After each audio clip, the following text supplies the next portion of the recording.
core is about to breach and the shields are failing, it's the chief engineer who saves the day and the ship. From Scotty's legendary improvisation to LaForge's calm innovation, O'Brien's hands-on grit, Alana's fierce brilliance, and Trip's southern ingenuity, each engineer brought brains, bravery, and reversed polarity to their crew. In this live stream, we're asking, who is the best engineer in Starfleet? Let's start the show.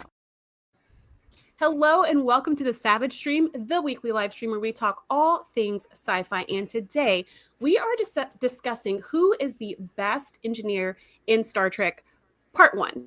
So this conversation is going to cover everything from TOS to Enterprise and then all the new Trek engineers. We're going to talk about that next week. So to join me today in this conversation, I'm super excited to have with me Dustin from the Best of Trek YouTube channel and Josh from Windgrace Project YouTube channel. Hello to everybody who's watching live. Hello to everybody who's watching on the replay. There are timestamps below, so you can jump ahead at any time. But before we get into anything, I want to go over the characteristics that I and my buddy ChatGPT have come up with that fit a really good engineer. So we're going to assume that all of the engineers know engineering. Okay, we're going to assume they all know ship stuff and they all know technobabble and sciencey things. Okay, so we're not going to kind of grade them on how good are they with science. We're just going to assume they're good at it. The three things that I've kind of picked as characteristics that could be good conversation pieces and that I think are also important as in engineering are the first one's leadership and collaboration. Do they communicate clearly with others? The second is innovation. I think that's really important for a Starfleet engineer because they're always interacting with the most outrageous environments. And so I think innovation makes them extremely useful. And then the third one is adaptability. Can they work in different kinds of environments? So like on the ship, on a planet, on the holodeck, all the different places they may find themselves. To start this conversation, we're going to start with the first engineer on the list. And that is Scotty. So, starting with Dustin, your thoughts on Scotty as far as leadership and collaboration, innovation, and adaptability. Well, I think I have to start by saying that Scotty is the Beverly Crusher of the engineering list. That doesn't mean that he's bad at his job. I think he engineers his way out of a few things, but that's the problem. You only see him doing the engineering stuff in a couple of episodes. So we'll start right here at the top. It's because he's also a 6 out of 5 in the leadership. As Dell and I discovered, I made him a bet like a year or so ago. And when he went through TOS, I was like, Scotty's in the big chair more than Kirk. And he didn't believe me. And it's true. Scotty he does more leadership in the show than Kirk. Kirk's on the away missions. So he is great in a leadership role. It makes you really wonder about the whole like structure of these ships, doesn't it? I just feel like, especially like, what was I watching? Okay, well, this was the Orville, so it wasn't Trek, but like it's modeled off Trek. Some random ensign that just joined the show like an episode ago was taking over the big chair while the captain went on a away mission. And I was like, do they literally just stop people in the hallway and say, hey, could you sit in this seat while I run to the planet? Like, anyway, sorry, continue. Sometimes, I guess. Innovation. He's only like a 3 out of 5. There's like one episode, and I can't even remember which one it is, where the Enterprise gets like flung really far away, and it's basically the plot of Speed, and it just keeps accelerating, and Scotty needs to shut it down before it blows up. Can't go under 55. And that's really the only time I can think of him doing something. And then even in the movies, I was like, did he do anything in the movies? Well, I mean, he like rigged some automation, but his big feat of engineering in the movies was disabling the Excelsior,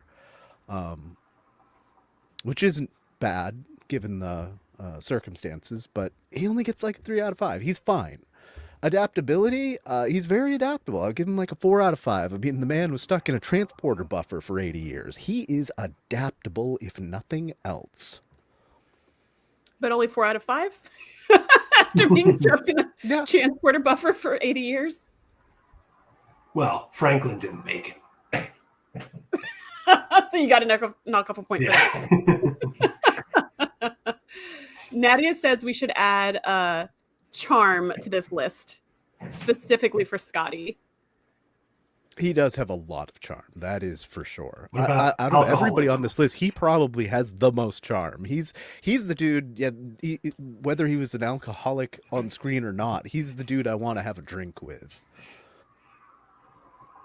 Yeah, and if we add charm, some of the people on this list, they're not going to make it. Charm is not their strong suit. All right, Josh, thoughts?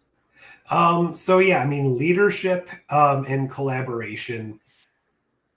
Now, partially the collaboration part we don't see as much, but he definitely does have the leadership and the ability to delegate the situation. But I think part of that's how the show is structured, which goes along with kind of what Dustin was saying earlier. There's only a few occasions we get to see him doing engineering. For the most part, when he's doing the engineering, it's a background task. It's more a case of something needs to be done. He complains it can't be done, and then he pulls the miracle out and figures it out, for the needs of the plot at the last minute. There's only a few times we actually get to see him like mucking about with, plugging things in, taking out tools, and actually watching him do the job. One of the times I can think of is actually in the Galileo 7, when he's trying to retrofit something in the shuttle, and we actually get to see him like pulling things out and scanning things. But in the same time, he's also trying to be the leader that Spock is kind of incapable of being. So he's being the more, Spock knows what he's doing, but he can't emotionally connect with you. He's doing the engineering and also being like, listen, we're a crew. Listen to this Spock guy. He might not be doing it the right way. But so he was actually kind of doing co-command in that position, even though it was supposed to be a Spock episode. So his leadership and collaboration seems to be, specifically with Starfleet personnel, pretty good. He's probably on this list. Maybe I'm forgetting somebody later, but he might be the one that I would feel best about giving me an order as an engineer. So if I was working in engineering and he told me to do something or he delegated me a task, he might be the best on this list for that. And his creative problem-solving skills, again, this was in the early days of Star Trek where there's less technobabble than we would get to know in the Berman era of the show. But his creative problem-solving was less technical and more like just pulled a rabbit out of his hat and made physics bend to his will, even though he can't change the laws of it. So I think he's pretty good at leadership. He's pretty good at innovation, and he's pretty good at adaptability, but he's not the top of the list as far as innovation that we see in later Trek shows. So that's so interesting because I always think of Scotty as like the gold standard, right? Because everything in TOS was the template for whatever comes next, right? So I always think of Scotty as being like this MacGyver in space. So with you guys saying he doesn't do as much techie stuff on screen, would you count the stuff that he just says he does? Like when he does the miracle and bends physics, would you count that as some cool engineering or not really? Because you don't really see it. Only because all the other engineers also have that going on. It happens a lot with Geordi specifically, where it's just like, oh, yeah, we need to do this to stop this from happening. And Geordi's just calls from, a comm from the bridge. It's like, yep, okay, we did that. And then everything's fine. And so Scotty gets a few of those, but so does everybody else. So it kind of doesn't make, I don't think it moves the needle. And it's just another, similar to a lot of these characters who aren't the main three of the original series. He's the most out of all of the side characters in TOS, but it's still a victim of not being an ensemble show. So he's kind of just, a lot of the times, whatever they need him to be for that episode to have another body in the chair. Scotty's definitely the fourth musketeer in the Three Musketeers. He's like the neighbor's kid who keeps coming around. And you're like, oh, you're here. Hey. Nadia says, this is an underutilized character.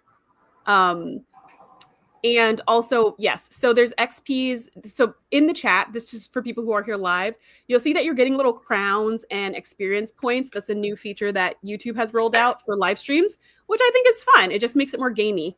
So it's like a measure of engagement. So I think the more you comment and stuff, the higher your crown or something like that. We'll find out. Would you say the measure of a man? So Nadia says, I still maintain that the Kelvinverse allowing Kirk to take the Enterprise, the flagship, right out of the Academy was just ridiculous. Okay, that's fair. Yes, Scotty was amazing in Relics. That's like my point of reference with not having a lot of TOS under my belt. And I loved him in Relics. And I loved him so much more, like light years more than I loved Spock in what were the episodes he came back in?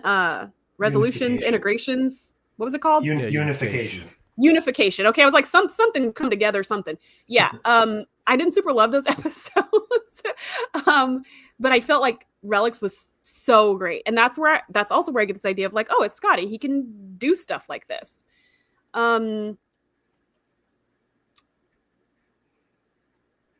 wait, I got that one already. My favorite Scotty moment is ST4 sitting down at the old school 1984 computer saying, hello, computer, waiting, speaking into the mic, and then using the keyboard. How quaint, LOL. Scotty is cute, but in terms of actual capability, Geordi and B'Elanna are the best, in my opinion. Geordi wins, though, for 2 words, Geordi roll, Geordi roll.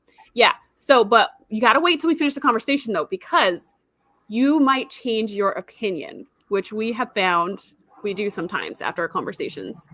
DJ Magic says, Scotty gets a high ranking. He started the fight with the Klingons. He's always able to fix almost everything. And most important, he spends more time in the chair and gets less people killed than Kirk. Okay, that sounds good to me. Well, on that note, let's go to our second engineer on the list, which comes from TNG, and that's Geordi LaForge. I think we had maybe, I don't know, 3, 4, 5 different engineers in season 1 of TNG, each of whom we saw once. I think Argyle, maybe we saw twice. But really, when I think of engineers for TNG, I think of Geordi. So, thoughts. Where does Geordi land as far as leadership and communication, innovation, and adaptability? Let's start with Josh this time. All right. So, if we look at leadership and collaboration, I think he's got some problems there. He's in an engineering setting, he's pretty good at collaborating, but as we see, like he's kind of in Relics, I guess is a good example. Like he thinks he's the top dog. He doesn't want to work with Scotty until he's given other things. We saw he had a problem with Broccoli. So he has these issues, probably stemming from the fact that for a certain extent he might think he's better and his opinion is right. So that dings a few points off. Plus his leadership as far as like being a captain of the vessel or, you know, taking charge in a crisis situation doesn't seem nearly as high on the list as well, Scotty we've seen so far.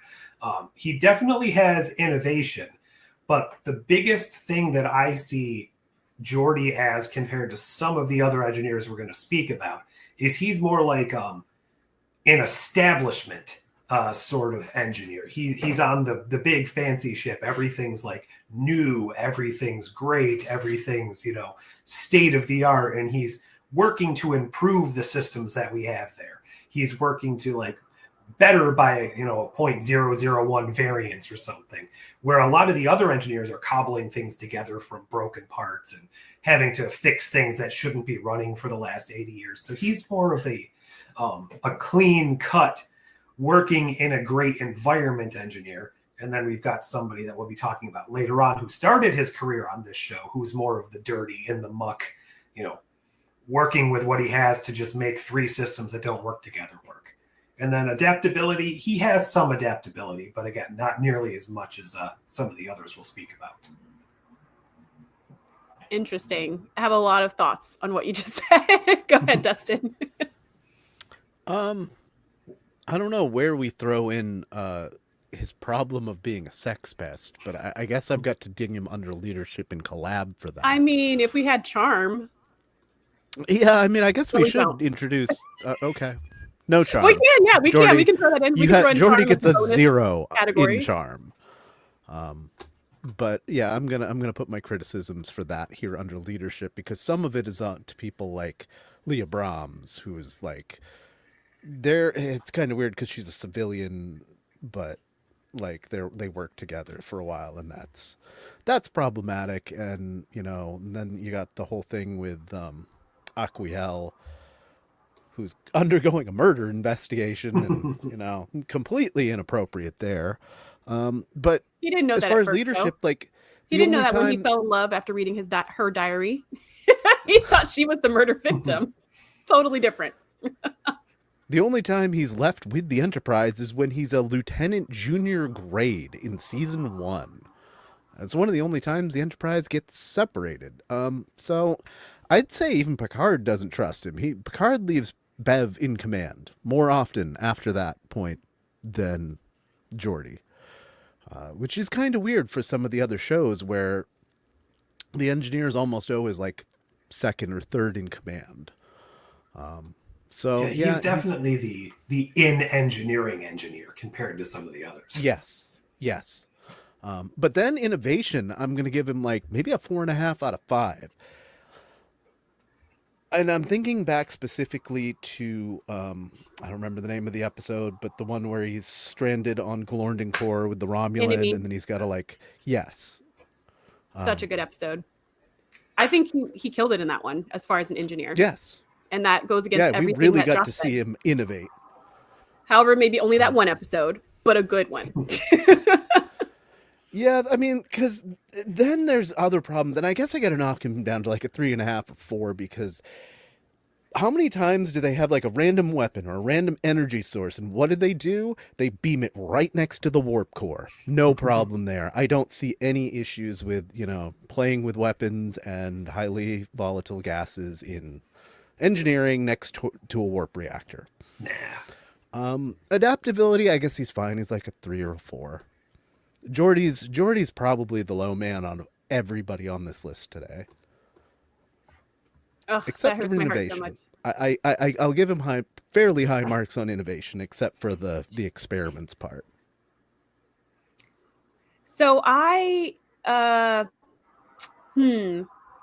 some things you guys said I agree with, some things I disagree with. I think for leadership and collaboration, I have to agree with you guys. And Nadia made a point where she said, I think the category you're looking for is called game. Yeah, he has no game. That's true. And I think if we're going to say charm, I think he's very sweet, but I would not call him charming. And I would say his social skills are not the best on this list, but not the worst on this list. Maybe the second worst. So I think for leadership and collaboration, as far as leadership goes, I think like the episode where we see him take charge, I think that was a really great episode. That's one of my favorite Geordi episodes. But we don't really see it that often. We do see him giving briefings and things like that to his team of engineers. So I think he is fine with clear communication to his team. But we don't really see him too much as a leader. We know as a collaborative leader. We know he's chief engineer, but you're right. We always see him kind of working alone. He does get annoyed when other people are in his space and playing with his toys. And he's like, let me just do the thing that I'm trying to do. I would say for innovation, I think he's super innovative. And for adaptability, I think he's adaptable as well, from the episode Enemy that you just mentioned, where we see him like find, metal inside of the mud, and then he melts it, and then he turns it into like picks so he can climb out of the cave and all this crazy stuff. That was like his MacGyver episode, where he was really showing all the things he could do if he had to. Thankfully, he does not have to. On the Enterprise, it's pretty clean and put together, to Josh's point. It's not run down. It's not... There's really no major problems. He just needs to maintain it. Like, that's the nature of the ship. And they're really close to Earth and Utopia Planitia, and they can take the ship in at any point into dry dock to get it spruced up. They can, so I feel like I agree with Josh in saying that he is the kind of engineer who works in this really clean, polished, put together ship. And so that doesn't require as much innovation. But also that's the nature of the ship. That's the nature of the ship and its mission and its location. It's not stranded somewhere. It's not falling apart somewhere, So he kind of just he's working with what he has. But I think that shows, the episode Enemy shows he has the ability to do these things if he had to do these things. And he also has the other advantage of his visor, which gives him some extra abilities that people don't have, that other people don't have. And also that somehow even the tricorders can't always pick up. So I think that also gives him an edge with innovation. It's kind of similar to the Doctor, right? The Doctor has some abilities that other people don't have, so it gives him an edge when it comes to figuring things out. So yeah, those are my thoughts on Geordi. I don't think he's I can't say he's not the best on the list or the worst on the list because we got to finish our conversation before I make a decision. But those are my thoughts. Okay, we have a lot of stuff in the comments. I think this comment from Robert, he does have a backbone when left in charge, which goes towards his leadership skills. I think that was for Scotty. So let me know, Robert, if that's true. But I think that was for Scotty before I moved on to Geordi. Roll out the Geordi. Love it. I always wondered why the chief engineer role was so minimized in TNG in season 1. I think in season 1, they were just trying to find their sea legs, you know? They're just trying to figure out what kind of stories they want to tell. The first several episodes were just copy and paste from TOS. So I think they were still just like, what do we want to talk about? Who are these people? And they at least really wanted in the beginning for Geordi, they wanted a blind navigator because they thought that would be really innovative and like where speaking to people with blindness and things like that. Yeah, and he wasn't the chief engineer at all in season 1, but we did see him from time to time doing things. And then when he became chief engineer, it was just kind of like, welcome, congratulations that you're now the chief engineer. You know, and we were all just like, when did that happen? Okay, so I don't know. I don't know what was going on there. While Bev was leaving, he was getting a promotion. I know. 2 even, because he goes from junior grade to lieutenant commander right quick. It was a very productive summer. Head Smurf says he collaborated well with artificial things like Data and Leah Brahms. Yeah, I'm going to give you the points for he collaborated well with Data. However, as far as game goes or charm, Data's like not the gold standard for social intelligence. So it kind of makes sense that he worked well with Data. And then with Leah Brahms, that was a computer programming situation that is an unfortunate moment in his history that he should be ashamed of and disgusted by himself. So yeah, he got along well with that program because he designed it so that it would get along well with him, which I would have no problems with. If Leah Brahms was also getting along pretty well with the computer when he was playing those games with her before he got abducted by the Romulans. He was flirting up a storm with that computer. Yeah, he's only one step ahead of Barclay for somebody that counsels Barclay when he has holo addiction. So when he's like, Barclay, I've known people who've had holo addictions. Listen, I was in the holodeck an hour before you. I know what's going on here. Right? The call is coming from inside the house. Okay, Nadia has a lot to say, so hopefully I don't miss anything. We get to see Geordi, a young officer, grow as a leader in season 1 when he had to take over the bridge. I love that episode. When he was in engineering, he does a great job running things. And every time he has a challenging relationship with a new person, he eventually makes it work. I don't know if you can penalize someone for not getting along with new staff member from the get-go. I think, I agree. You can't penalize somebody for not getting along with someone new from the get-go. But to Josh's and Dustin's point of his collaboration, like they had a couple of examples that I hadn't remembered. So it wasn't just Barclay. It was a lot of engineers that he was like, for different reasons. You know, some it was like they're new, they're annoying. This girl has a crush on me and I don't like her, so I want her to stop talking to me. They're old. You know, like he had various reasons that are totally reasonable. Like you don't have to be best friends with everybody. But I think if we had the category of charm, that's where, you know, he maybe doesn't shine. We had Sonia Gomez, who annoyed the hell out of him, and then she wasn't on the ship anymore. But had she stayed, she would have still been annoying. Like, eventually they would have been friends, probably. But there would have been some more episodes of him just being like, oh, Sonia, I'm sure. DJ Magic says, Geordi is the OG Harry Kim. But with a dash of Barclay, possibly due to never getting the girl. And you don't really see him overcome that until Picard, possibly due to finally having a family. He does have a family at the end of All Good Things. Like they mentioned, he's married with kids, which I thought was a nice touch that someone dug up to include in Picard, because a lot of we don't see her. Yeah, no, we don't even find out who the mom is.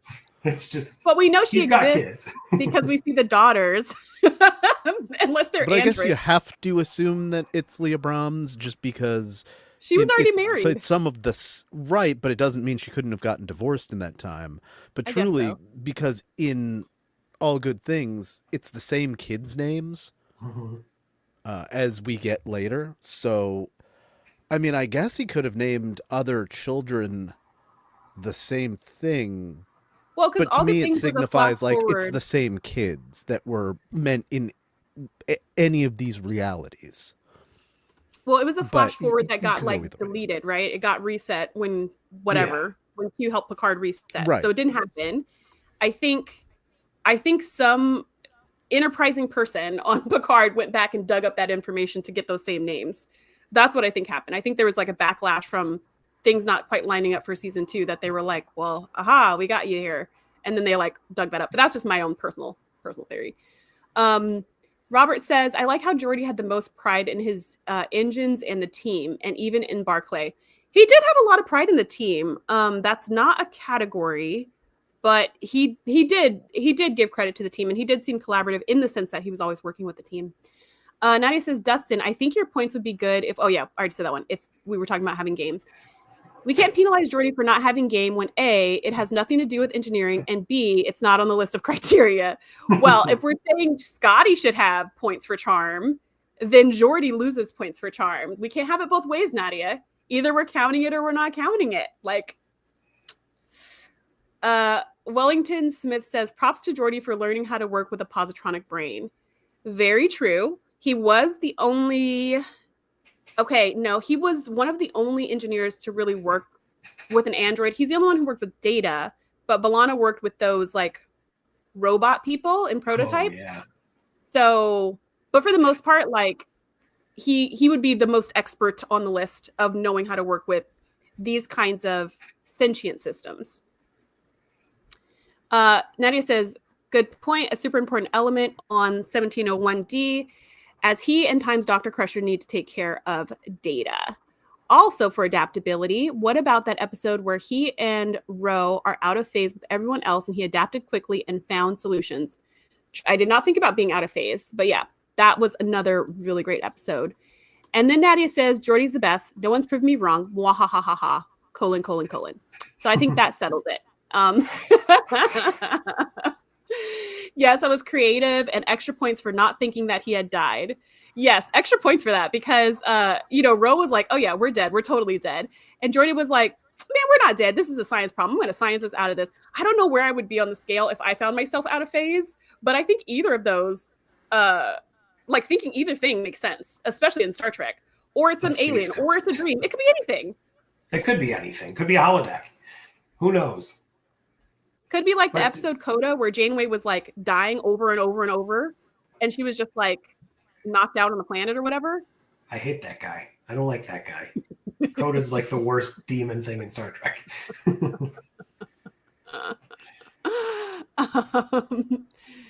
It's the antithesis of the Great Koala. I hadn't really thought about that, but Ooh. I am outraged. So good. Of the Great Koala. Wait, the Great Koala? Who is? Say that again? I said I'm Okana. No, but the dude from the being from Coda. Oh yes. Yeah. Yes. If the Great Koalas are generalized overall universal god in Star Trek, then then he's the universal devil for sure. Or the universal soul spider or something. Okay. Next engineer on the list is Chief O'Brien. So I have, some of you will be happy to know, I have started my journey on Deep Space Nine. I'm currently a couple episodes into season 2. What the heck? Who starts with a 3-part season opener? I was like, what is this? What is this to be continued? Why is it to be continued again? What is going on? This was the 90s. So I don't know what that was about, but those episodes were very good. It's really great to see that they did something with this character, because this character didn't have a lot to do in TNG. He was there, he did stuff, but I love how they repurposed him. I also love how they repurposed Quark and the Ferengi in general, because they were terrible in TNG, but they just did not give up. They did not give up on that species. They kept bringing him back, and they kept bringing him back, and I kept saying why. And then in DS9, I'm like, okay, okay, this works. It just took like 7 good years to get here. Anyways, your thoughts on O'Brien as far as leadership and collaboration, innovation, and adaptability? I definitely have some thoughts about O'Brien. And I guess we got to start with game because, like, O'Brien's got game that he doesn't know he has. Like, he doesn't even like Cardassians, and he gets a Cardassian scientist come on to him. Sorry, spoilers, Charisse. Also, small spoiler, the beginning of season 6 is going to be a 6-parter.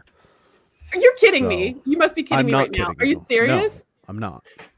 I'm glad you said that, because sometimes I watch them before I go to bed, and I can't stop until I get until I get closure.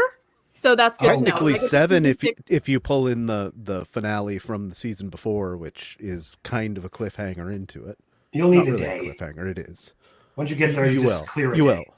They're some of the best episodes of the series. Anyway, yeah, O'Brien's got game that he doesn't know he has, but at the same time, then his own wife like is mad at him all the time for the most mundane things. So.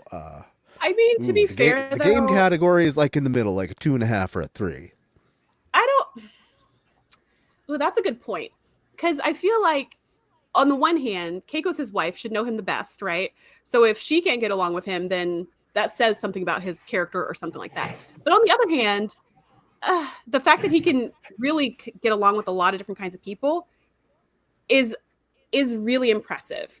And other people don't have the irritations with him that Keiko does, right? Like, he's constantly being like, right. One thing I've noticed from this 1.5 season is that they are evacuating DS9 every 2 seconds. They're like, oh, something's happening. Everybody get out of here. Oh, something else is happening. Everybody get out of here. And O'Brien's always like, I'll stay. It's my duty to stay because they need me, which I get that. But Keiko was like, so do we. Hello, family. We need you. And he's like, yeah. But the station. So, like, I feel like maybe Keiko and O'Brien just, like, aren't a great match, and maybe that's the bigger issue more than he doesn't have like good charm. I agree. I'm not really sure. Anyways, yeah, I think his charm is just kind of in the middle because he's got game on some level, and especially like just like bar life and hang. He's a good dude to hang around. I think I'd still rather drink with Scotty if I'm looking for a drinking partner, though. Yeah. But getting to the real. Under the table. I would like to see a drinking contest between O'Brien and Scotty. I'm not sure who would win that, to be honest. So getting to the real criteria here, leadership and collab, where Scotty is the guy in the big chair, and he's the like next officer I want if we're in a space battle against the Klingons or anybody really. O'Brien's the leader of the ground team who's going to lead an assault. And I want him to be the head of my team there. So he's a leader in a different way, but he still gets like, he's 5 out of 5. There's an episode called Empok Nor, without giving away anything. Anybody that already has seen it kind of knows. If you've seen that, you can see he's got the leadership going on pretty good.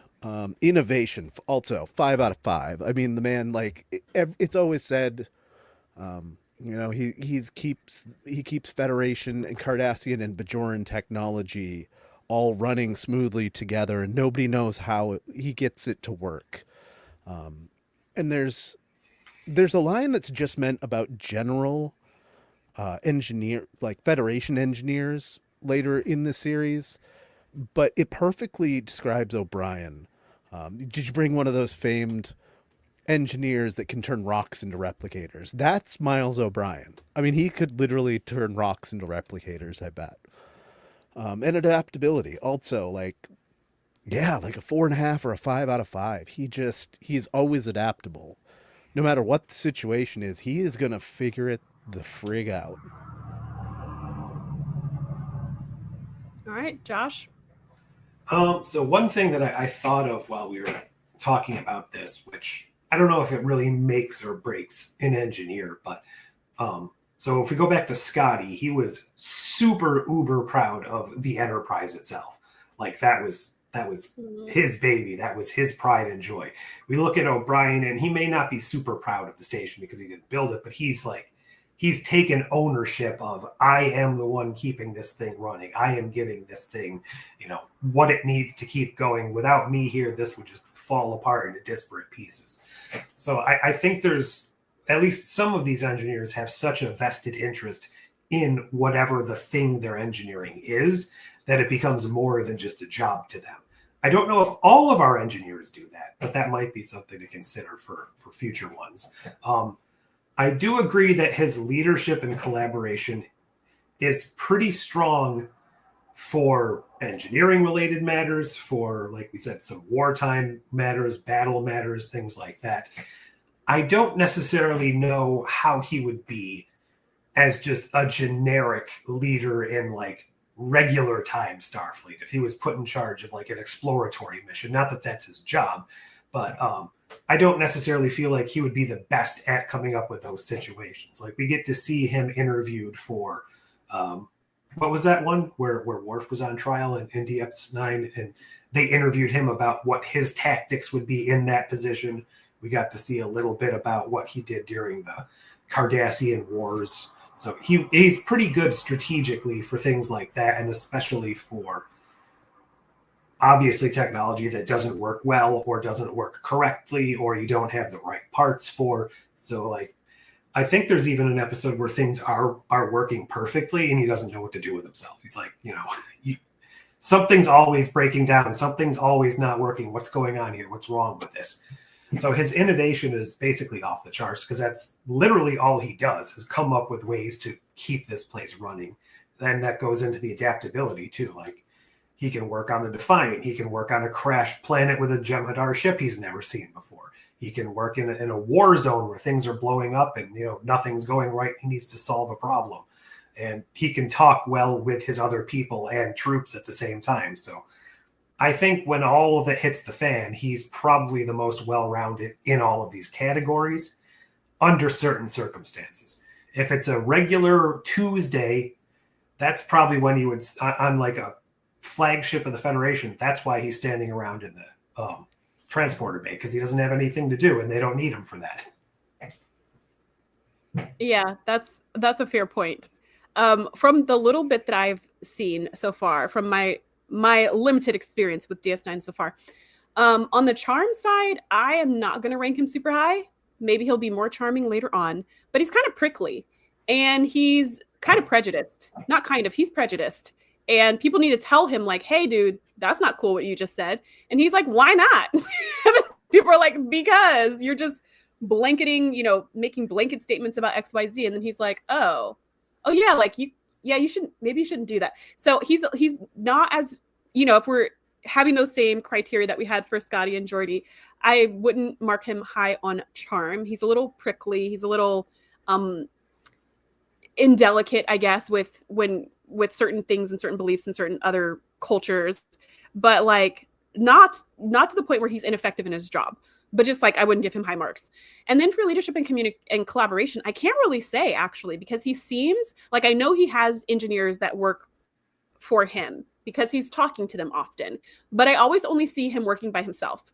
So unlike with Geordi, where you see him do a lot of team meetings and he's giving out assignments, or he's working on a project with Wesley, or he's telling Barclay what to do. I almost said broccoli. He's telling Barclay what to do. I haven't seen that yet from O'Brien. I haven't seen him. There was only one episode where he had some ensign, maybe, I don't know, some other engineer that was kind of his tag along, but that was only to serve the plot that she was like really messing up all the stuff in the first place. So other than that one episode, I haven't really seen him collaborate. I haven't seen him lead. I haven't seen it yet. So I can't give high marks for something I have not yet witnessed. Innovation and adaptability, I totally agree. This station is falling apart, and it's got Bajoran technology. It's got Cardassian technology. Certainly he is infusing some Starfleet technology into all of this. So there has to be a lot of creative problem solving. And then there was also this episode with the Tosk, which was like the Hunted. And he had never even heard of the Tosk, let alone seen such a ship.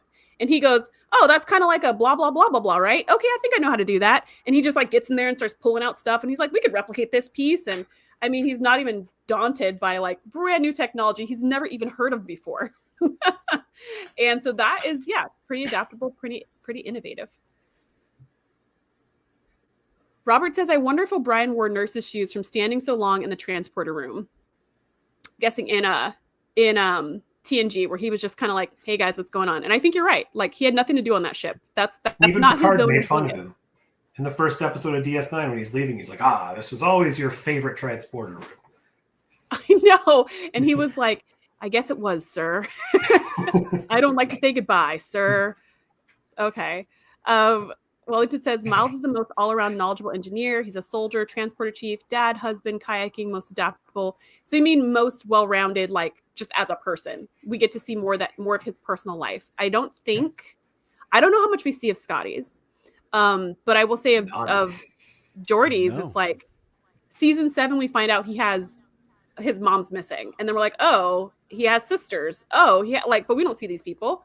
So we don't really see. And then Milana, we know a little bit about her parents' issues because that caused her trauma. But really, like, we don't get a ton of, and I have no idea about Tucker, but we don't have a ton of backstory on like many people. I think O'Brien might be the only one where we get to find out these other things about him. We do get some for Trip, but we can talk about that later. Okay. I think Trip's probably second most to O'Brien, but yeah, we'll get there. Yeah, Robert points out that O'Brien gets props because he's the chief engineer of a ship and a space station. I'm guessing he's the chief, like the ship is part of the space station though, right? So he's like chief engineer, just kind of translates over. Plus he's in charge of like the repairs on all the docking ships too. He's got to send teams out and fix up everyone. Yeah, I think I feel like he's in charge of everything mechanical in any way, shape, or form. He's like the ultimate handyman. And this whole place is falling apart. And I can understand why Keiko would be bitter. I'd be too. Like, you never see this man. And then when you do see him, the only thing you hear out of his mouth is, it's time to evacuate, but I need to stay behind because they need me. Like, yeah, because she didn't sign up for any of this. And he was like, maybe we should leave. And she said no. So, oh no, you made your bed. But yeah, I understand her being upset from the fact that this station takes up all of his time and creative energy for sure.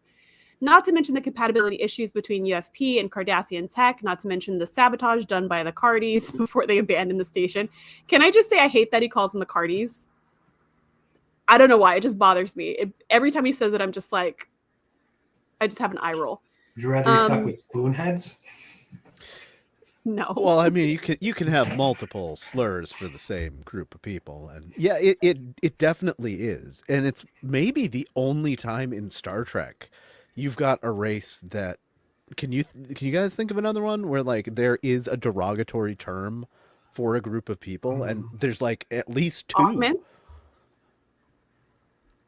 Kind of. No. I mean, that's still just a descriptor more than anything. No. I'm trying to think of like some of the aliens we see often, or even the ones that they're at war with, like the Romulans or the Klingons or Ferengi, and no. I mean, I feel like in the last couple episodes of Enterprise, we got a little of that racism going from humans against other species, but Shocker. Not an ongoing thing I can think of. Ooh, okay, so A.F. Kaplan says Chief O'Brien can collaborate, but lead?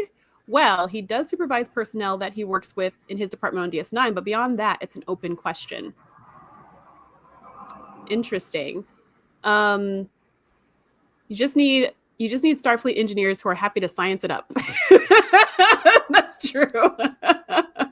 I like what one of you guys said about like being like, this is the engineer I would want if I was on an away mission, because it reminds me of our conversation last week when we talked about Best Doctors Part 2. And we were talking about Dr. Mabanga, and it was like, if I'm on an away mission, I want him. Like, if there's any chance of violence or danger, I want him 1,000%, because he's gonna keep me safe. He's gonna take some crazy hypo spray and like beat everybody up, and then he's gonna be able to tend to all the wounds right after beating everybody up. Like, yeah, that is absolutely O'Brien. Yeah. But it's very much like it's a certain space, just like Josh was saying how Geordie's like so good with the nice, clean, beautiful ship. It's like a certain space that's like a zone of genius. And then you wonder, what would they be like in this other space? Like, would they be totally useless? Would they be, I don't know. Mbanga didn't seem to do a whole lot on the ship, but Warzone, like kicking butt and taking names. Okay. He puts up with Bashir and he likes him. So that's an extra point. I guess so. Not to spoil it, but later he does mentor and he does well. Okay. Mentorship is a type of leadership. I will take that. That's a good point. Transporter rooms should have at least had stools for them to sit on. Seriously. I just realized that we are covering Trip in this discussion tonight. No. Yes. It'll be the last time if it makes you feel better.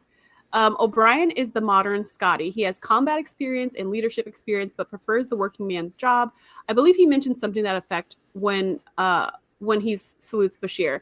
I feel like O'Brien seems, not always, but he seems to regularly talk about, so far in the first season and a half, talk about his experience with like war stuff. And my understanding is DS9 gets more war-y as it goes on. So it does. Just a lot. The wife issue is a wife issue. She knew what she was getting into when they got together. But see, she didn't, because he wasn't doing this when they got together. He was on the Enterprise doing nothing, hanging out in the transporter room. At the same time, she had to know that part of Starfleet is being moved around. And she could have gone back to Earth or done her own thing at any point. And like that's how a lot of people have their relationships in Star Trek that we've seen. A lot of military Geordi's families. Parents. Which DJ Magix, I think, is a military child.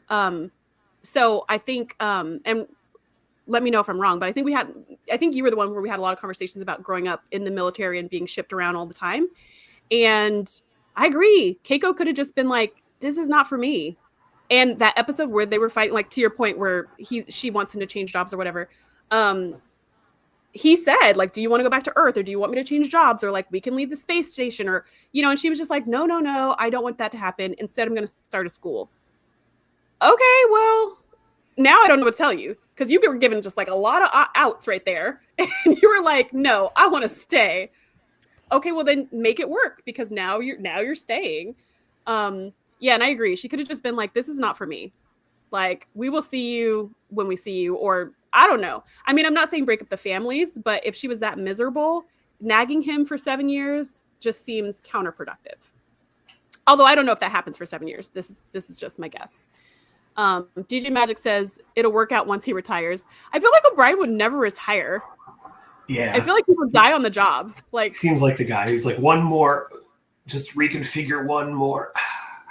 Or like Scotty, right? When Scotty was like, I'm going to retire in Relics. And then he was like, retirement's for old men. Let me go work on something. Like, I feel like O'Brien would be tinkering till his last breath. He's a tinkerer and a putterer. What'd you say? A tinkerer and a putterer. If you haven't gotten to the Mirror Universe DS9 yet. I have not gotten to the Mirror Universe DS9. Is there a Mirror O'Brien who's like a bad O'Brien? Of course. Smiley. Fun. They call him Smiley. Fun. Head Smurf says they had a great marriage to me. They hung in through all the mess for years. I mean, they had a marriage. Yep. There's some good moments in DS9 with their marriage. There is. There's some real ups and real downs, though. Starfleet is a military organization. With the military comes moving and expectations of being able to adapt. Yeah, and not everybody is ready for it. I know I'm not. Like, I know that would be really hard on me, really hard if I had kids to be moving them around. Like, that would be a challenge. But especially with the way that I think O'Brien is dedicated to his job to like an unhealthy level. I mean, that's what makes him so good. And also the station would fall apart without him. Right. So I understand. But I think he lives for that. Like, he loves just getting in there, being useful. And I think he prefers that to like being at home and being useful, right? Because I think he feels pretty confident that Keiko's got it. Like, you got it. He shows up, he has dinner, he tucks the kid in, reads the story, and he's like, daddy duties, well done. So I don't know. I think that's just like that's the pairing that he kind of had in his head. I don't know if that's what Keiko had in her head. Yes, I'm a brat, but this is DJ Magic saying that he is a military child. Yes, I'm a brat, but O'Brien's did a lot to tend to her needs. Just not exactly what she wanted, like the Arboretum and the school and the fellowship, to which Nadia says, spoilers. But I already know about the school, so that's not a spoiler. And she did great with the school, and that was a good idea. I'm desperately trying not to spoil how much we learn about Miles and his family. If you know, you weep. Oh, gosh. Well, that sounds ominous. The O'Briens will retire when Molly gets to several. There's several times where I will weep. I mean, it's Deep Space Nine. You're going to weep a yes, absolutely. And even just for Miles, forget about the family. okay. I've like taken that in. First, it was the 6-part opener. And now it's there will be moments of weeping. There's like downsides with DS9. DJ Magic says O'Brien will retire when Molly gets to that age where his presence in her life needs to be more presence and safety. Like if Molly asked him to stay home, I think he would. Honestly, if Keiko asked him to stay home, I think he would. But she didn't. She was like, no, I want you to be happy. But you're just making me miserable by being happy. So I think that was the problem, right? I think because he offered, like, I could leave. And she could have been like, yeah, let's leave. This place is crap. And he would have been like, okay. Anyways, O'Brien. Okay, that brings us to the next engineer on the list, which is B'Elanna Torres, whom I adore. I love this character. I really appreciated all of Voyager because it showed women in different roles than we traditionally see. And even though she was just like angry, she was just the angry woman. I loved seeing a woman who is emotional and forceful and strong and brave and all of these characteristics that usually are only attributed to men. I really enjoyed it in her character.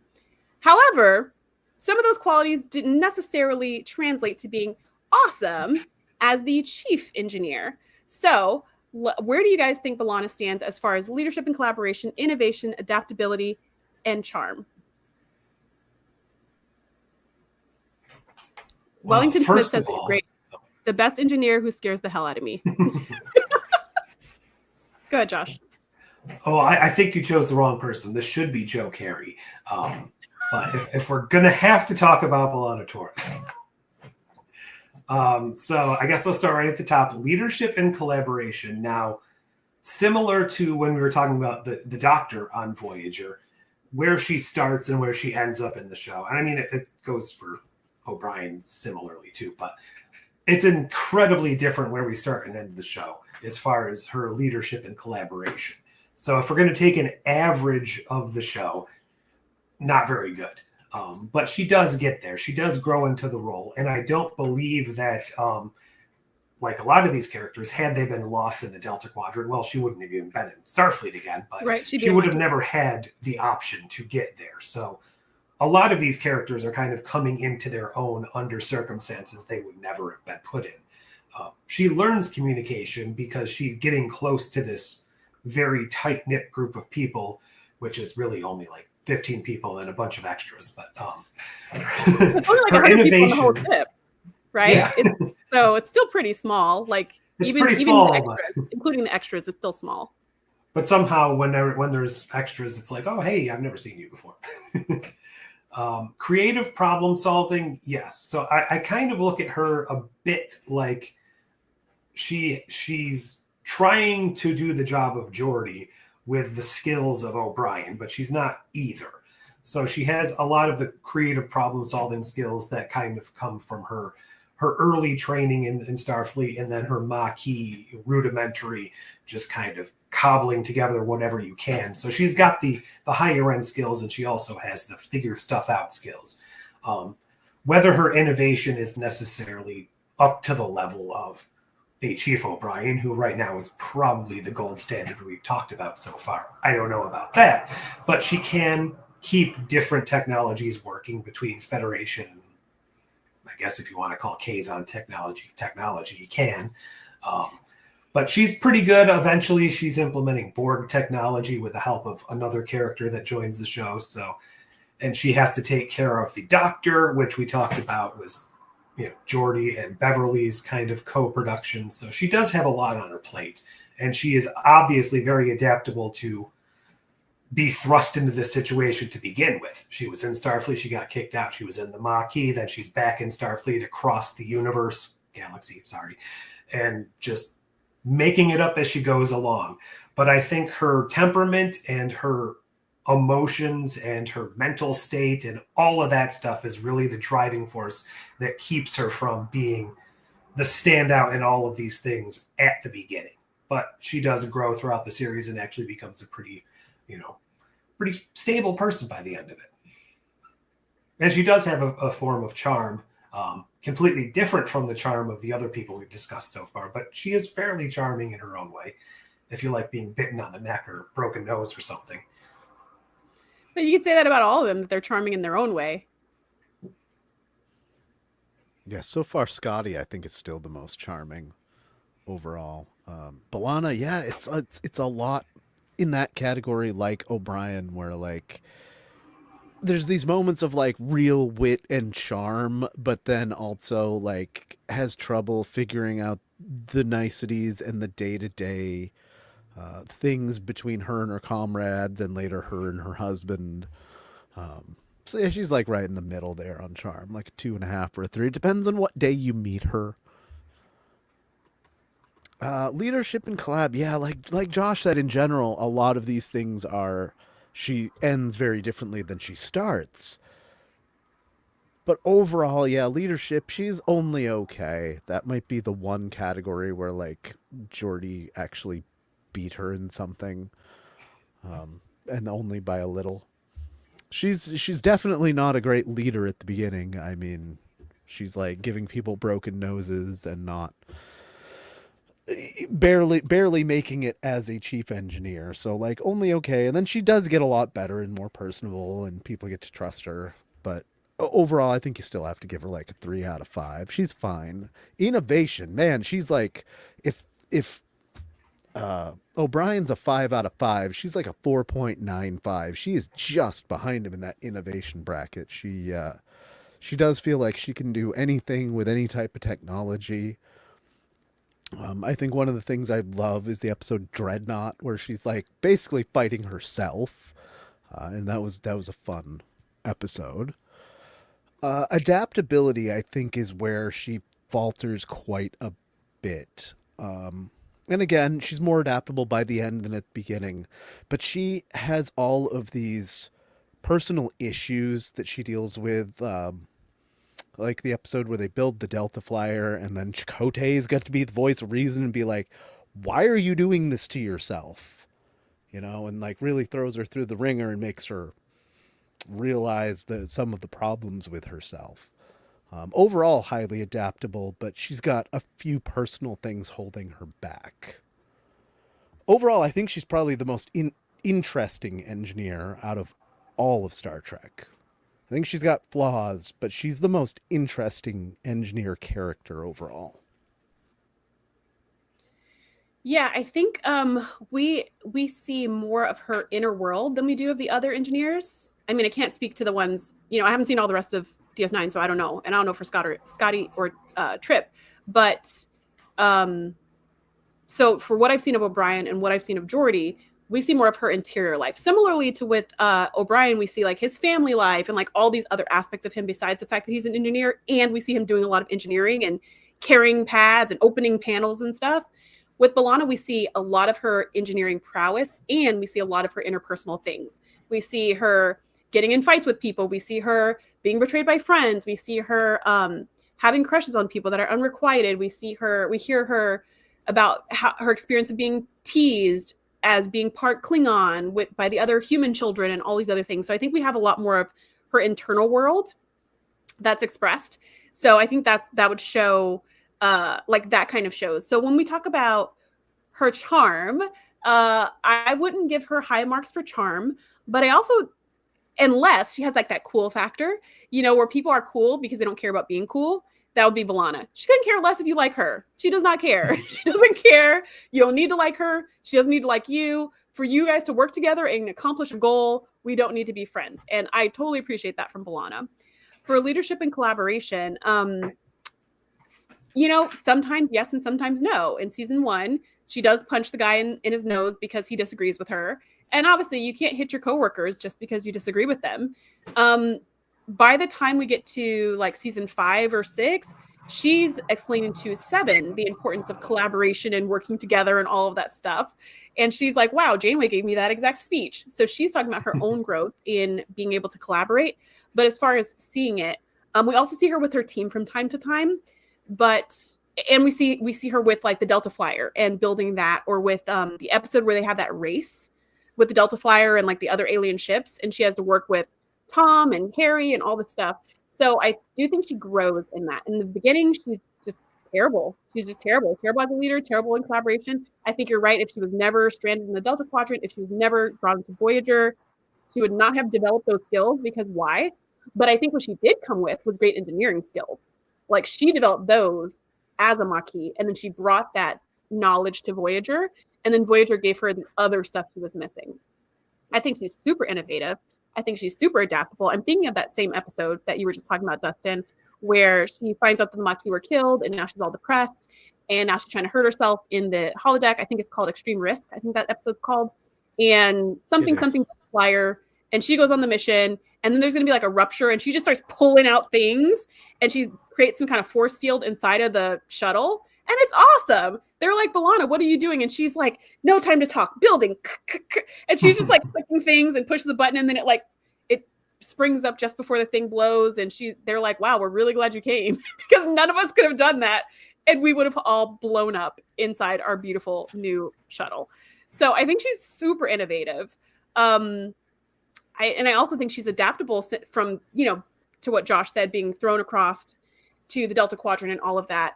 I think it's a different type of innovation and adaptability than we see with O'Brien, because he's working with different technological systems, and he's got wartime happening. And that's just like a whole nother set of plus family. But B'Elanna's got stranded in the Delta Quadrant, lost all family, lost all friends, trying to get back home and trying to work with whatever they have. She seems like she's pretty scrappy. I think I would trust her if we were stranded somewhere to help me live. Like, I think she could do that. So those are my thoughts on B'Elanna. I think she does have a lot going in these categories, and she does grow quite a bit. Exactly. Warp particles. Exactly. We saw her innovation from the second episode. Hold on. Let me take this down so I can get some of these. Okay, we have a lot of thoughts about B'Elanna. Brilliant and strong and everything Voyager needed, but would not want her as a boss. Yeah, that's a question I'm going to ask at the end. Also, we said about the people being in their zone of genius. B'Elanna worked well on Voyager because of the situation, which is what Josh said. And because she was forced to be with them for years and years and years, making their way home, she was forced to grow.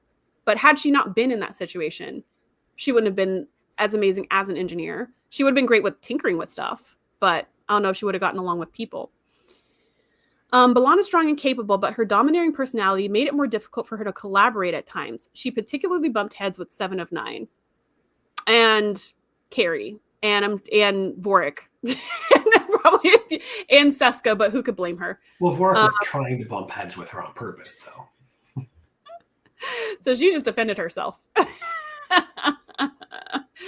Always the 5% of her that wants to batlift you for a mistake. Voyager could have had a second show running along with it called Diary of a Mad Klingon Woman. She has a huge character growth all the way to the finale, one of the highest level of engineers, in my opinion. I love it. Diary of a Mad Half Klingon Woman. Somewhere in the mirror universe, Carrie gets to be chief engineer, but he's evil. But I guess he gets to live. I agree. She's almost... And Carrie gets promoted. And Harry gets promoted and doesn't blow up anything with his promotion. I agree. She is almost as innovative as Miles. See you later, A.F. Kaplan. Yeah.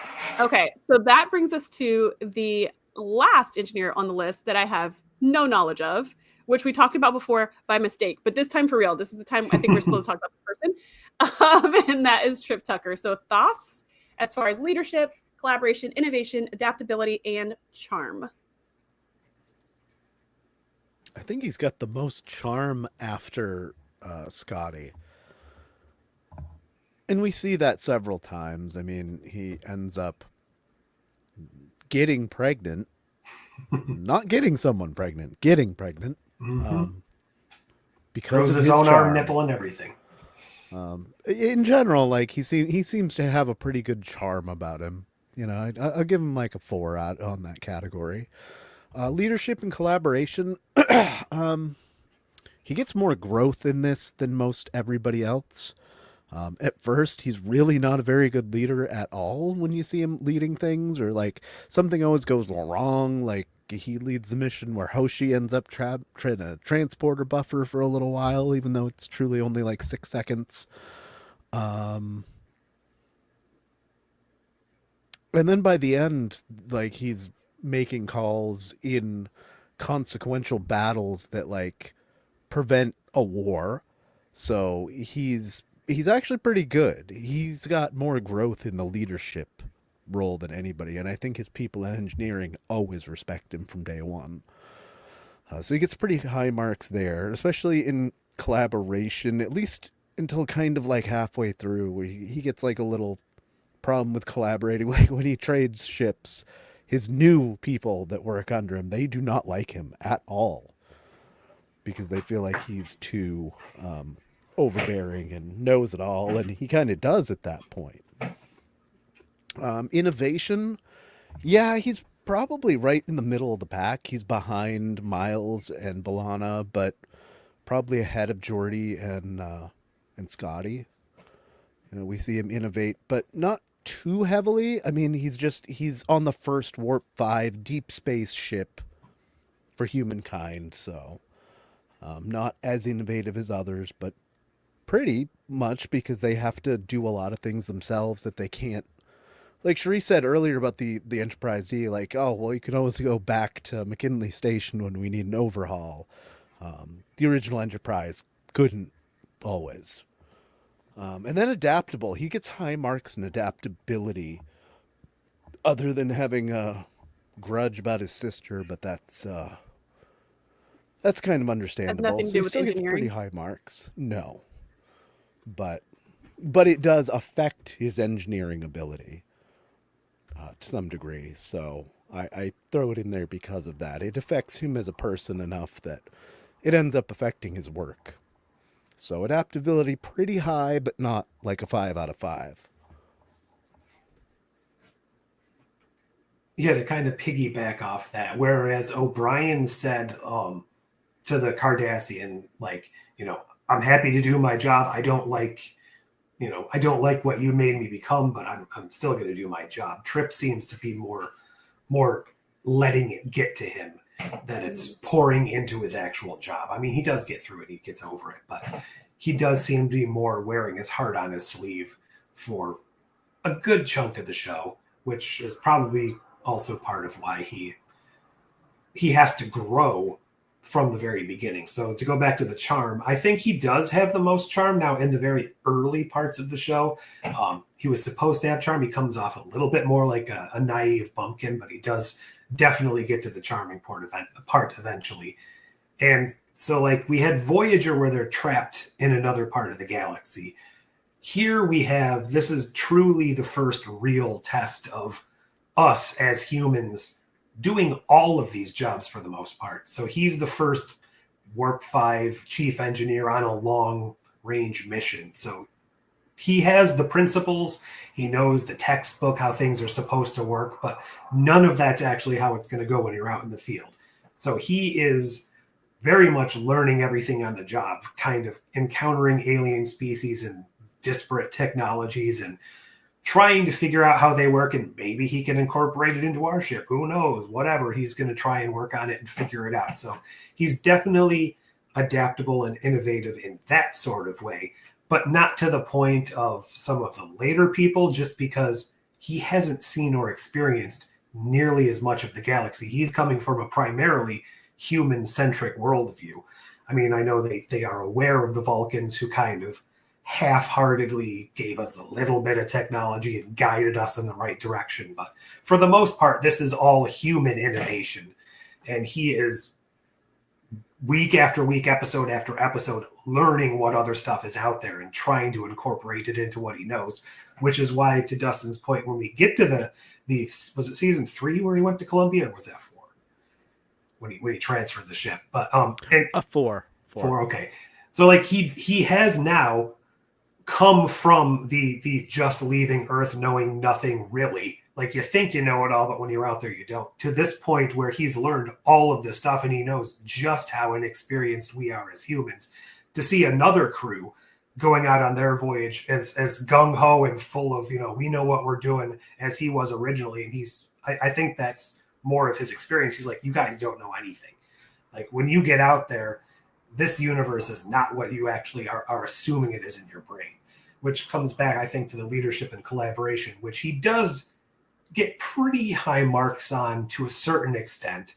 But he does have some of the foibles and some of the growing pains and some of the chips on his shoulder for certain individuals specifically in certain ways of doing things where, I mean, even in the very first episode, he sees a mother like weaning her baby off a gas, which is uncommon for humans. And he thinks that she's trying to kill her own kid. And, you know, he has a way of putting his foot in his mouth, I guess, as well.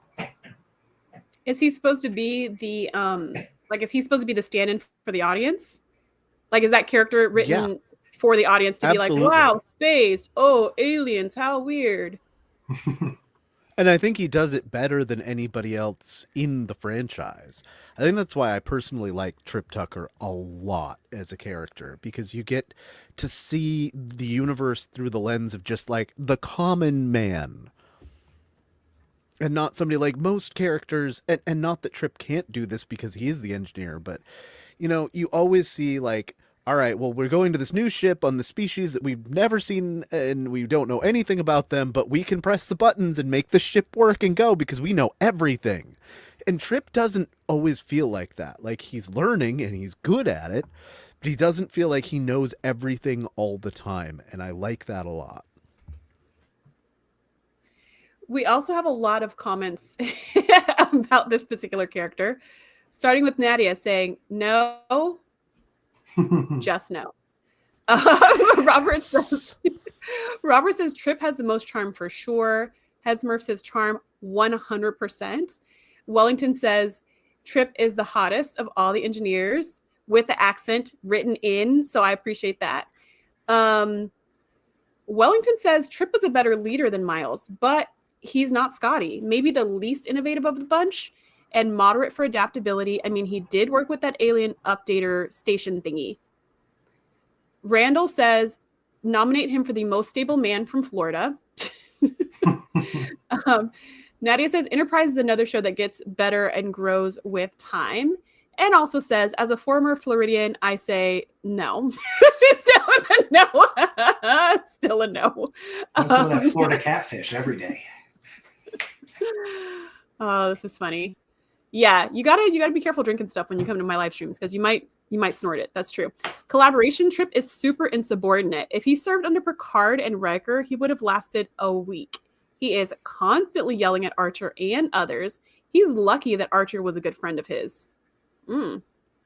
Thoughts? Well, wait, there's the more. And also, Yeah, Captain, what the heck kind of fake Florida accent is that? The actor was from Washington State and chose to use what? A Texan accent? Just no. What's the future? Maybe all the Texans were displaced to Florida in World War III. Picard's friend. Can't you tell? But yeah, I mean, Trip and Archer were like, they came up together in the program. They're like, I wouldn't even necessarily think that they look at each other as unequal, aside from the fact that Archer weaseled his way into captain because he was the golden boy, the child of the inventor of the Warp 5 engine. So they're very much like peas and carrots again. Me and Jenny. But I mean, him and Archer, it's kind of the same thing as I was saying about Trip. Like, Archer's also learning as he goes. So sometimes somebody's got to be there to smack him back, be like, dude, why? And that's often Trip.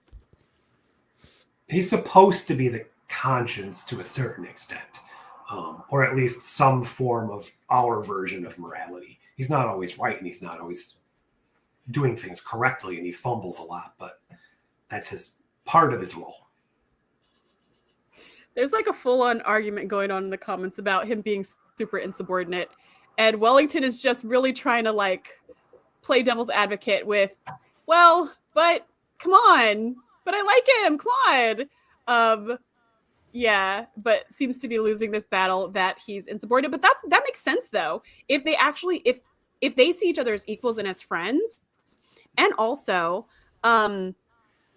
if like Archer got this because of nepotism, it also sounds like it wasn't, and because it's the Enterprise, right? It's like new. It wasn't the same as all the other ships where you have to go through the academy and you have to rank up and you have to have this like resume and pedigree, and to get on Enterprise, the Enterprise in TNG era, you had to be like the best in everything in every way or whatever to get onto the ship. So it makes more sense that in that scenario, there would be like a hierarchy and there would be like different levels of respect because you know what Picard had to do to become captain of the flagship, et cetera, et cetera. But this sounds more just like, hey, who wants to go? How about you? Yeah, And actually, you. like the whole story of why he and Archer are picked is because they're completely and totally insubordinate and move the program forward, because otherwise the Vulcans were about to shut them down. So, I mean, it's in their nature. It's in their background. And especially towards the beginning, it was like he and Archer were kind of forming a little opposition to T'Pol's Vulcan interference. So they're, co-insubordinate against her for a while until they all learned to coexist in harmony. I also think, yes. And I also think that, again, we were talking about like being in the times, like which was the zone of genius, like the beautiful clean ship or the falling apart station or wartime or the Delta Quadrant or whatever. And maybe this equal footing situation made sense for this particular ship where they're still just like figuring stuff out and they don't really know what's going on.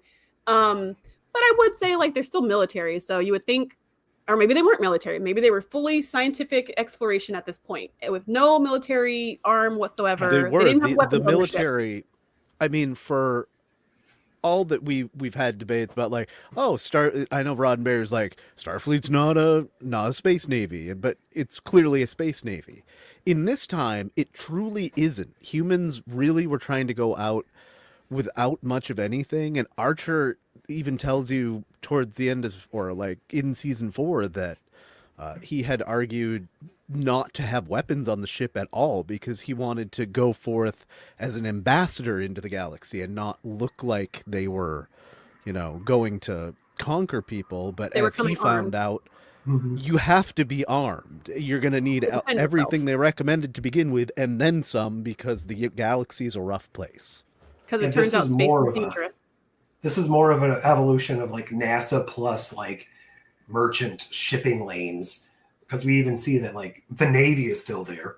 And then later on we get the Makos, which is a dedicated Marine-ish military force, which then the Kelvin universe establishes was folded into Starfleet after the founding of the Federation. So at this point in time, Starfleet's its own more so science exploratory cargo type of exploratory thing.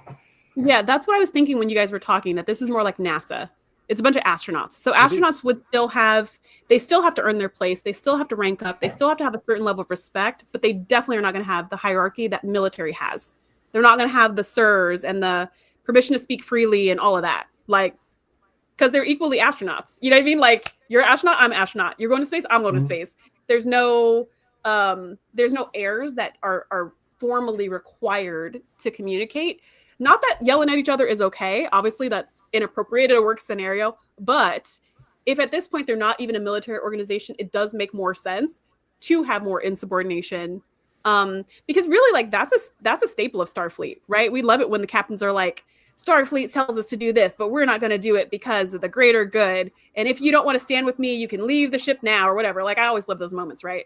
So there is that bit of insubordination that is always appreciated, I think, in the Trek universe. But like straight up yelling at people and all of that is usually inappropriate no matter what. But Wellington makes a good point. And we're judging him on engineering. Like, what about that? So we're assuming he knows ship stuff and engineering stuff. So the other things we're looking at are his leadership skills, his innovation skills, his adaptability skills, which are different because this is like a new ship doing some new stuff. And I think a lot of the comments in the chat are more probably from his leadership and collaboration skill level or lack thereof, where maybe he's not great as a leader, or maybe he's not really great as a communicator, or great as a collaborator, great with other people. So that'd be that first thing.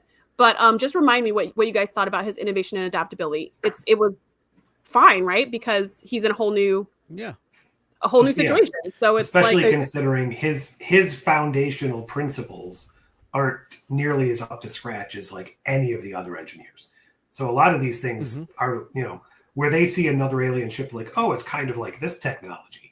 that I have a basis for understanding. He's encountering ships. It's like, I don't know what this photon torpedo thing is, but it sounds cool. Let me figure it out. Yeah, I mean, the first time they ever encounter photons, it's not even him. I think it's Hoshi and Reed, and they like, yeah. Anyway, that's a whole tangent. But Trip, what I like, and it shows that he's not like a 5 out of 5 in innovation, but I like that on several occasions he runs into something that he's like, I cannot fix this. We have to replace it. We've either got to turn around or make a really hard trade with somebody while we're out here because there is no possible way to fix this. It's not like the O'Brien rocks to replicators where no matter what it is, he will MacGyver his way out of it. Trip can't always do this. Mm-hmm. And it's like we've got 5 parts, and when they're broken. Right. And when they're broken, that sucks. That sucks. Okay, well, we've reached the part of the conversation where we are now going to decide which engineer we would choose. And I have 2 spots that I want to ask you and everyone who's watching live or on the replay. The first is, which engineer would you want on your ship? And I'm purposefully leaving your ship vague. So which engineer would you want on your ship? The second question is, which engineer...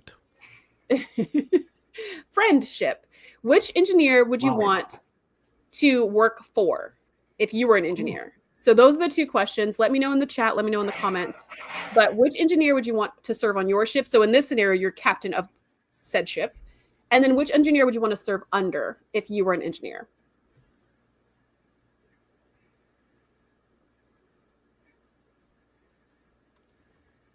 This is a tough one, but neither answer is Geordi. And as much as I like Trip Tucker as a character, it's rarely for his engineering acumen. I just find his lens to the universe interesting. As an engineer, God, no, I guess I can't. I think I want to serve under Scotty, and I think I want to take O'Brien with me as an engineer.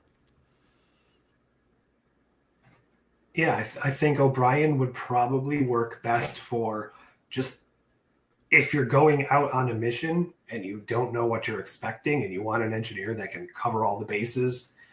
I think O'Brien's probably the better spot, better choice, especially if you don't want to deal with the issues of B'Elanna from the start. But I think she could still be a pretty good choice. But then who would I want to work under? I'm a little jaded because I don't think I would want to work on the original series Enterprise. It just seems too disastrous. But if I can have Scotty off the original Enterprise, then I do think that would be a good pick. Oh, yeah, it'd be on your ship. Yeah, okay. It's figuring out where all those pipes that go nowhere and do nothing go. It's tough. So you know the episode Space Seed, when they meet Khan, there's the whole fight scene in that random like cargo bay where there's a full chain link fence for some reason in there. Mm-hmm. And they're fighting against the gate. And you're like, why is there a gate? What is it gating? What's behind the gate? That's like the actual warp reactor and the like dilithium. Oh, it's behind a gate. And yeah, that's it. That's just enough to be OSHA compliant. It doesn't have to be serviceable or make sense. I guess you can't follow Just be the warp compliant. core if you I stay don't on the think other we side of see the an gate. actual warp core until... Do we see it in the motion picture? Is that the first time we see Motion a real picture. one? Yeah. I think so. Before that, just a little glowy thing behind a door. Yep. Okay, so now that answers that question. I was really like, I love that they're fighting against a gate, and I have so many questions about this gate. Oh, that's funny. Yeah, Josh, it's your ship, so it doesn't have to be the Enterprise. Okay. It could be like the Wind Grace Express. It's your ship, whatever that looks like. So for me, I think I love the character of B'Elanna, and I do think season 7 B'Elanna is great. Like, she has grown so much. But man, season 1 B'Elanna, I would not want to put up with that in any capacity, like for any amount of time. I wouldn't have the patience, let alone if we're stranded in the Delta Quadrant. I really have less patience because now you're putting my life at risk. You know what I mean? Like, we need to really tighten it up and get ourselves out of here. So as much as I love B'Elanna, I cannot pick her for either of these, unless I guess I pick I pick her after she gets home from the Delta Quadrant and now she's looking for another post, then maybe I'd pick up B'Elanna. Yeah, I would say season 7 B'Elanna. I would let her work on my ship after she got back to Earth or something. But if not, then I would pick O'Brien just because he's kind of a Swiss Army knife of an engineer. And I feel like whether I have a beautiful ship or we get trapped in our runabout or we end up beamed in some prison or something, he will figure out a way for us to get out. Similar to having M'Benga. Like, I would have M'Benga and O'Brien. Like, the two of them, I would not feel any danger in the entire galaxy. I'd be like... Yeah, because he would be the one having the bad time. Because he's the one that always suffers. So you'll be fine.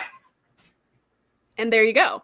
And I think so that's who I would hire for sure. It'd be season 7 B'Elanna. Or if not, then O'Brien. And then who I would work under would be Geordi, actually. Because I think his kind of like introverted, social awkwardness, I work better with robots thing would work really well with me. I think that would be like a great fit. I feel like Data was always the character I related to most growing up watching the show. And I loved the relationship between Data and Geordi. And I just feel like I would enjoy working on his team. I feel like we wouldn't have to be best friends and he would not have necessarily the emotional capacity for that. So it just gives me space. Like, I just feel like he wouldn't be in my business. Like we'd show up, do the work, then leave. That's good. He's not showing up at my quarters. He's not chatting me up in 10 forward. Like, we're not doing Coco No-Nos in the holodeck. I think it just would be nice. I think he could also give really clear instructions without emotion. Like, I think he'd be just a very clear communicator. He wouldn't be overwhelmed and stressed because the whole station's falling apart and he's fighting with his wife, or he wouldn't be, angry about his childhood or whatever. I think he would just be like, we come in, we do the work, we go home. And I think I would do really well working with Geordi. He's got a poker game to get to. So. Yeah. Well, exactly. Being that his biggest issue is his social life, and he doesn't have any interest in the women under his command. There you go. I guess he's fine. As long as I'm not some holographic woman, I'm safe. Nadia says Geordi. I'm guessing Geordi for both. Robert says I would work for Scotty. Wellington says O'Brien on my ship, and I would work for Geordi. Hey, we match. Head Smurf says Geordi. You would hire Geordi and work for O'Brien. Is I think what that means. Robert says they keep the gate locked with a crude bundle of chicken wire. They don't just use one of those high school padlocks where you have to remember the 3-digit code to like get to the warp core. TJ Magic says he would hire O'Brien and work for B'Elanna. Brave, sir. Brave. I've only wondered why there was that. I've often wondered why there was a fence there. Well, now we all know the importance of that fence. You would work for B'Elanna. You are brave. Oh, hey, I said the same thing. Heck yeah. Though Trip was the ST a lot. Wait, hold on. So Trip was the ST for a lot. B'Elanna did the same in another universe where they couldn't just run to AutoZone to fix something or to just get a tow. Oh, that's interesting. So Trip would have been like your plan B if you didn't pick these two people. Okay, well, let me know in the comments for all of you who are watching on the replay, who would you want to work for and who would you hire for your ship? I want to thank you all for coming to this conversation, and thank you to my special guests, Dustin and Josh.